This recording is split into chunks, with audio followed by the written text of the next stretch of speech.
Apa khabar semua? Selamat kembali ke channel ini. Untuk video kita hari ini, kita akan alih perhatian daripada isu-isu dalam negara dan kita akan fokus kepada satu isu luar negara yang tengah besar sekarang, iaitu isu Palestin dan Israel.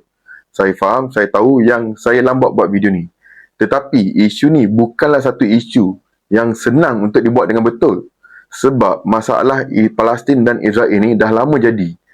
Dan ia mempunyai banyak lapisan masalah yang kita kena faham dulu dengan betul. Contohnya, adakah ini isu agama ataupun isu kemanusiaan? Apakah cara penyelesaian yang betul untuk isu Palestin dan Israel? Ini semua benda yang kita kena faham dulu. Jadi, untuk video kita hari ini, kita akan tengok latar belakang sedikit tentang masalah Palestin dan Israel, apa yang tengah jadi sekarang, apakah kesalahfaham yang dibuat oleh media-media barat dan bagaimana kita akan bergerak ke hadapan dengan isu ini. Walaupun ramai orang dalam dunia ni baru subscribe pasal isu Palestin dan Israel ni pada 7 Oktober yang lepas, tetapi sejarah isu ini dah lama bermula. Tak cukup masa dalam video ni untuk saya ceritakan semua. Jadi untuk ringkasan ini, saya akan mula daripada tahun 2007, iaitu permulaan Sekatan Gaza. Tetapi saya harap korang semua buat kajian sendiri tentang sejarah isu Palestin dan Israel. Sebab ada banyak benda dalam sejarah isu ini yang korang patut tahu. Gaza ialah salah satu daripada 2 penempatan orang Palestin di tanah Palestin itu sendiri. Saiz Gaza adalah lebih kurang saiz negeri Melaka saja. Tetapi 2.2 juta orang terkurung di dalam kawasan itu. Saya kata terkurung sebab pada tahun 2007, tentera Israel telah mengepung dan mengawal seluruh sempadan Gaza, termasuklah pengairan Gaza yang disekat oleh kapal perang Israel. Dan selama 16 tahun, mereka bukan saja mengawal orang keluar masuk sempadan ni, tetapi mereka juga mengawal pengaliran elektrik, saluran air, makanan dan telekomunikasi. Ini maksudnya setiap aspek hidup orang-orang Gaza ni telah dikawal oleh tentera Israel, samalah macam di dalam penjara. Dan lebih-lebih lagi, selama 16 tahun ni, tentera-tentera Israel mengadakan kekacauan dan serangan kecil-kecilan yang selalunya akan berakhir dengan pembunuhan orang-orang Gaza, terutama sekali kanak-kanak. Dan itulah kehidupan orang-orang Gaza selama 16 tahun ni. Untuk meletakkan masa ini di dalam perspektif, 2007 ialah kali pertama Cristiano Ronaldo memenangi Champions League dengan Manchester United. Kemudian dia pergi ke Madrid, dia pergi ke Juve, balik-balik ke United, kemudian pergi ke Al Nassr. Gaza masih belum lagi dibebaskan. Tahun 2007 adalah 3 tahun sebelum kebangkitan seluas kini dan electro music. K-pop pada 2007 menampilkan 2 kumpulan terbaru, iaitu SNSD dan Wonder Girls. Itulah betapa lamanya orang-orang Gaza dikepung, ditindas oleh orang-orang Israel. Jadi, pada 7 Oktober 2023, Hamas, sekumpulan rintangan Gaza ataupun pejuang kebebasan Gaza dan bukanlah pengganas ataupun teroris seperti mana yang dikatakan oleh media barat, telah melancarkan serangan ke atas tentera Israel. Mereka melancarkan serangan ke atas kawasan-kawasan Israel dan juga menyerang penempatan Israel di dalam Gaza itu sendiri dan mengambil orang-orang Israel sebagai tebusan. Saya tak sokong keganasan, tetapi saya kena mengaku bahawa Hamas dan orang-orang Gaza mempunyai hak berdasarkan piagam United Nations untuk membebaskan diri menggunakan kekerasan. Dan walaupun saya tak sokong pengambilan nyawa, tetapi kita kena faham akan ada mangsa dalam peperangan. Tetapi untuk berlaku adil kepada Hamas, kekerasan yang mereka lakukan adalah amat dibesar-besarkan oleh media barat. Sangat besar sampai saya berani untuk kata media-media barat semua menipu. Tetapi saya akan huraikan lebih lagi pasal penipuan ini kejap lagi. Disebabkan oleh serangan Hamas pada 7 Oktober, untuk menyerang balik, tentera Israel melancarkan operasi Sword of Iron. Walaupun nampak macam nama operasi ni gempak, tetapi operasi ni adalah tindakan pengecut tentera Israel. Mereka hanya menyerang bom daripada jauh, bertalu-talu. Mereka membuat serangan peluru pandu daripada jauh, dia orang hantar bom daripada langit dan kebanyakannya ataupun kesemuanya disasarkan kepada penduduk-penduduk Gaza. Dan itulah apa tentera Israel dah buat daripada 8 Oktober sampailah ke hari ini. 17 hari mereka asyik mengebom orang-orang Gaza, 17 hari berturut-turut. Sementara itu, kebanyakan negara-negara barat dan Jepun telah menyatakan sokongan rasmi mereka terhadap Israel, manakala negara-negara yang menyokong Palestin lambat menyatakan sokongan mereka dan baru sekarang keluar dengan ramai untuk menyokong Palestin. Tetapi rakyat dalam masa yang singkat berjaya untuk bangkit memberi tekanan kepada kerajaan mereka untuk menarik sokongan daripada Israel dan menyokong Palestin. Dan ini bukan sahaja negara-negara Islam. Tempat-tempat macam London, New York, Stockholm dan yang paling tak sangka, Seoul. Dan ini sedikit sebanyak telah membawa hasilnya. Disebabkan oleh tekanan yang diberikan oleh rakyatnya, Korea Selatan, iaitu sekutu kuat United States di Asia, masih lagi belum menyatakan sokongan penuh kepada Israel. Manakala tentera Israel tak nak dan melambatkan serangan darat kerana mereka tahu sentimen dunia tak bersama mereka sekarang ni. Tetapi kita tak tahu berapa lama momentum ni akan bertahan, sebab keputusan akhirnya akan dibuat oleh kerajaan, bukan rakyat-rakyat. Dan bukannya senang untuk menentang US dan Israel. Sebelum kita berbincang pasal penghujung ataupun penyelesaian isu ini, saya nak cakap sikit tentang penipuan media-media barat. Kita tak patut terkejut dengan penipuan media-media barat sebab diorang pernah buat benda yang sama sewaktu perang Iraq dulu. Setiap hari semasa perang Iraq tu, mereka menyatakan Iraq ada senjata bahaya sebagai justifikasi untuk US menjajah Iraq. Tetapi akhirnya kita semua tahu satu benda pun tak ada. Diorang kata Hamas menyerang penempatan Israel dan memancung kepala 40 orang bayi yang kita tahu sekarang ni tak betul. Mereka kata pula Hamas mengebom Hospital Baptis Al-Ahli dengan menunjukkan video bahawa Hamas mengebom hospital tu dan orang lain dah membuktikan video itu video lama dan ini adalah tak betul. Kenapa Hamas nak bom hospital kat dalam Gaza tu sendiri? Adakah dia orang rasa Israel tak cukup kejam? Tak cukup bom ke Gaza? Apa dia orang tengok keadaan, Israel ni tak cukup bom lah, kita kena bom hospital kita sendiri. Padahal Israel dah menggunakan bom white phosphorus yang membakar dengan suhu 800 darjah Celsius. Adakah Hamas rasa ini tak cukup kejam dan dia orang terpaksa bom hospital dia orang sendiri? Media barat adalah antara sebab kenapa orang-orang Palestin tertindas. Mereka menggambarkan orang-orang Arab, orang-orang Palestin, orang-orang Gaza macam binatang, bukan manusia.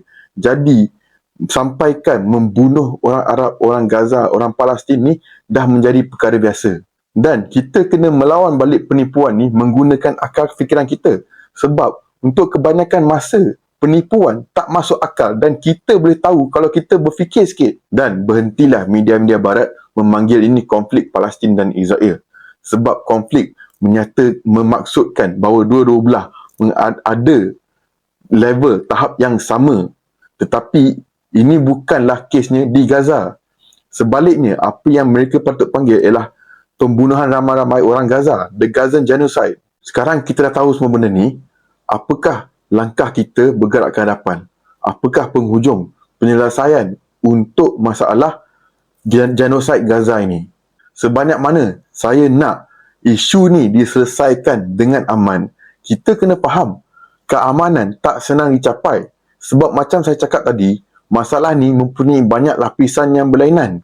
Saya tengok ada banyak orang di Malaysia bergaduh. Sama ada isu ini isu agama ataupun isu kemanusiaan. Kalau korang tanya saya, ini adalah isu kedua-dua. Sebab kalau kita nak kata pasal pembunuhan ramai-ramai orang-orang Palestin di Gaza, di West Bank, ini adalah isu kemanusiaan. Hak untuk hidup dengan bebas itu tanpa ditindas adalah hak asasi manusia. Tetapi ada juga isu Masjid Al-Aqsa. Bila Israel mengacau dan cuba meruntuhkan Masjid Al-Aqsa, ini sudah menjadi isu keagamaan. Tetapi ada orang kata juga hak kepercayaan agama adalah juga hak kemanusiaan. Apa yang semua orang kena tahu untuk capai penghujung ataupun penyelesaian isu ini ialah, pertama, Israel kena berhenti sekatan terhadap orang-orang Palestin sama ada di Gaza dan ataupun West Bank. Mereka juga kena berhenti menindas orang-orang Palestin dan mereka juga kena berhenti mengacau dan cuba untuk menghancurkan Masjid Al-Aqsa. Sebab kalau mereka masih lagi cuba untuk menghancurkan ataupun merosakkan Masjid Al-Aqsa, walaupun mereka tak lagi menindas orang-orang Palestin, contohnya, maka orang-orang Palestin masih akan melawan balik sebab Masjid Al-Aqsa adalah antara tempat-tempat suci bukan saja untuk orang Palestin tetapi untuk semua orang-orang Islam. Masjid Al-Aqsa adalah kiblat pertama sebelum dialihkan kepada Kaabah di Mekah. Kemudian ada pula isu tanah-tanah yang dirampas oleh orang-orang Israel daripada orang-orang Palestin sejak tahun 1948. Isu ini pula membuat keamanan dan mengadakan dua negara dalam kawasan Palestin iaitu Palestin dan Israel menjadi semakin susah. Apa-apa pun kerajaan-kerajaan dan negara-negara terlibat nak buat tentang isu ini untuk menyelesaikan masalah ini, mereka tak boleh adakan genjatan senjata macam biasa saja sebab kita dah tengok benda ni banyak kali. Setiap kali ada genjatan senjata, tentera Israel akan mula balik menyerang orang-orang Gaza, orang-orang West Bank seminggu, beberapa minggu ataupun beberapa hari selepas itu. Macam mana nak ada keamanan bila hanya satu belah saja yang meletakkan senjata? Dan kalau perbincangan tak menjadi, tak mendatangkan hasil, maka kekerasan haruslah digunakan. Apa-apa pun kita nak buat, kita kena buat sesuatu. Sebab kita tak boleh nak tinggalkan orang-orang Palestin untuk menghadapi nasib mereka di tangan orang-orang Israel. Sebab bila kita dah biarkan macam tu, maka tak akan ada beza antara kita, orang-orang yang tak buat apa-apa, dan mereka, orang-orang yang menindas. Sebelum saya tamatkan video ini, saya nak cakap sikit kepada orang-orang dekat Malaysia. Untuk selesaikan masalah ini, kita, orang-orang yang nak membantu Palestin, kenalah bersatu, kenalah ada perpaduan. Apa guna kita bergaduh sama sendiri? Kita semua nak benda yang sama, pembebasan Palestin daripada kekejaman Israel. Kalau kita kat sini pun tak boleh nak bersatu, macam mana kita nak panggil kesatuan dan perpaduan dengan negara-negara lain? Dan kenapa ada banyak sangat perhimpunan solidariti bersama Palestin yang dianjurkan oleh orang-orang yang berlainan? Tak boleh ke kita buat semua sekali? Malulah dengan negara-negara lain yang diorang semua turun sekali untuk memberi solidariti bersama Palestin, padahal kita kat sini berpecah belah. Kita kena belajar letak tepi dulu perbezaan antara kita dan berdiri dan berjalan bersama. Bagi seorang je lah yang ambil alih penganjuran perhimpunan. Dan kalau boleh NGO. Sebab, sorry to say, badan-badan kerajaan tak reti nak buat perhimpunan. Paling tak pun minta tolong bersih. Sure dia akan tolong sikit-sikit. Dan tak payahlah persembahan semua ni. Kita semua tengah marah sebab orang tengah mati kat Gaza. Bukan nak celebrate. Saya tahulah setengah orang kata, setengah orang marah dengan cara lain. Tetapi kita kena buat perhimpunan yang semua orang boleh pergi, semua orang nak pergi. Dan tak payahlah nak berdebik-debik dada perhimpunan siapa yang lagi ramai orang. Sebab setakat ni, tak ada satu perhimpunan pun dekat Malaysia yang boleh lawan perhimpunan-perhimpunan di negara luar, di negara-negara bukan Islam.